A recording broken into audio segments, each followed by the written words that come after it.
Our kids go to bed every single night at 7 o'clock and they get up every single morning between 6 and 7. This is supposed to be in bed with the 2-year-old. He didn't actually notice that it wasn't there. In about 10 minutes. Anyways, we are here to give sleeping tips. The first tip is black out the room. I know a lot of people who do this one halfway. They'll be like, oh, I hung a dark sheet on the curtain. But I find that you got to go the whole way or don't even bother. I was skeptical. Yeah. You're skeptical of all my sleep stuff. I know. Do whatever you need to do to be able to black out their room, because it actually does help. It helps with them, like, going to sleep in the first place. And then it helps with them, like, staying asleep too. So babies, every 45 minutes come out of a sleep cycle. Which is why everyone's like, oh, my kid only sleeps for 30, 45 minutes. Because that's when they come out of their sleep cycle and they go into their really light sleep. And so if it's light, they're going to wake up and they're not going to be able to go back to sleep. Because they're going to see everything and be like, cool, it's party time. And it triggers that, what's that thing in their brain? Melatonin. Sleep hormone. When they see light, it stops producing that. So it stops putting them to sleep.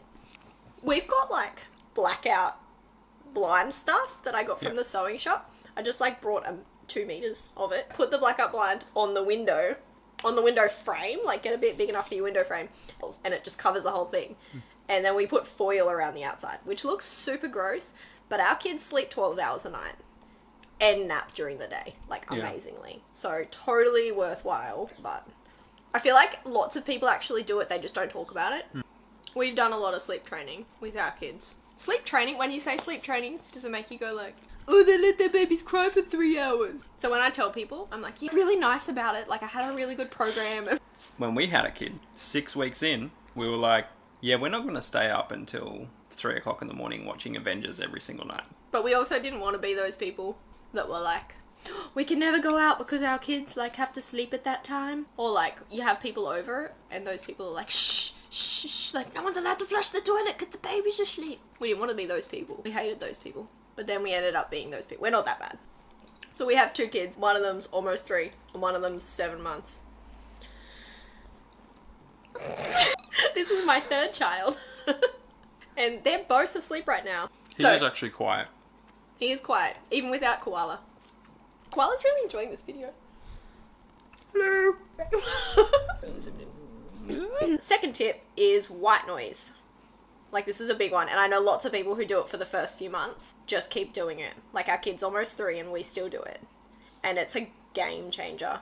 You can turn the white noise on and our kids just lay down. They've just had that every day of their lives, and so now they know. And they sleep until we turn the white noise off. It seems like a pretty insignificant thing, but it minimizes the risk of waking up. It doesn't mean that it's, like, completely gone, obviously. It's worthwhile investing in a good white noise machine. Like, we did the phone white noise app thing. It's not worth it. Like, you can buy, they're like $50. Yeah. We've actually brought 2. We brought one for each of our kids because they're so worthwhile. We also tried a radio, and that was great until the opera started playing. And then it'll be like, don't use the radio. Totally worthwhile buying a white noise machine off Amazon. We'll put a link of that in the description. I don't know what to do with my arm. Another one that so many people do at the start that's totally worthwhile doing the whole way through is sleeping bag. So, like, most people, like, we all swaddle our babies, right? Like, when they're little. But people just take the swaddle away and then their babies are like, woo, I got arms and legs. And that's not gonna work. I don't know what to do with my arm. And then someone was like, why don't you get a sleeping bag? And we were like, why did no one tell us to get sleeping bags? So much better. We still do it for the 2.5-year-old. Like, he's still in a sleeping bag, which sounds nuts. If your kid wakes up early in the morning, like 4 and 5:30, apart from the light thing, it's because they're cold. Yeah. We're in Australia, in Queensland. It's summer, and we still are pulling the quilt up. So your kids are getting cold too. Like, and so, but if you just put them in a sleeping bag, they just sleep through that time. Oh, here we go. Controversial. Here we go. Number 4. Don't feed your kids to sleep, but do whatever you want. There's no judgment here. I get it. I feed the kids to sleep sometimes. Don't tell the sleep training people. So obviously when your kids are really young, you feed them to sleep. That's what you do. They're babies, right? But then people don't stop feeding them to sleep.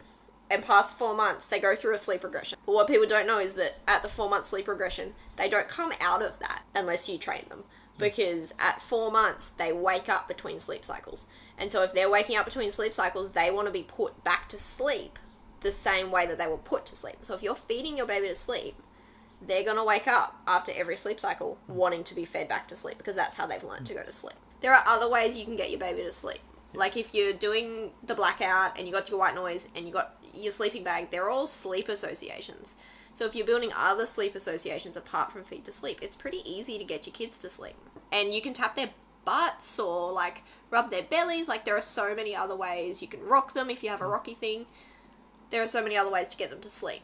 And once they hit 4 months, like obviously the rocking and the tapping are going to be there. I wake up and want this to go back to sleep association. But the tapping and the rocking are really easy to wean them off of. Whereas feeding them to sleep is really hard to wean them off of. They love it. And they're so little and cuddly. You just want to feed them. I get it. Final point. There's seriously no judgment at all about any of the sleep things. Like, parenting is really hard, and you got to do what you got to do. Nobody likes 5 a.m. toddlers. Nobody. No, I think it's important to set up good habits for your kid. And these are all things that we've found that work. Like, our kids go to bed every single night at 7 o'clock, and they get up every single morning between 6 and 7. They nap for 2 hours in the middle of the day, and we have so much free time at night. Like, these are all things that we've done to get that in our lives, because that was something that's really important to us. And I think something people don't realize, like, you teach your kids everything, right? Like, you teach your kids to go to the toilet and, like, toilet train them, and you teach them to eat food, and you teach them to put their clothes on, and you teach them to read. You have to teach them to sleep. And I think that's what people don't realize, and I didn't realize at the start either. I thought that I could just feed the baby and he would just fall asleep whenever he needed to go to sleep. But then that didn't work, and he would just be up for hours screaming. Sleep. They never actually learn that skill, how to lay down and close their eyes by themselves. That's something that you actually have to teach them, just like you teach them everything else. So hopefully you can use these to help your little kiddos learn how to sleep. Namaste. Subscribe.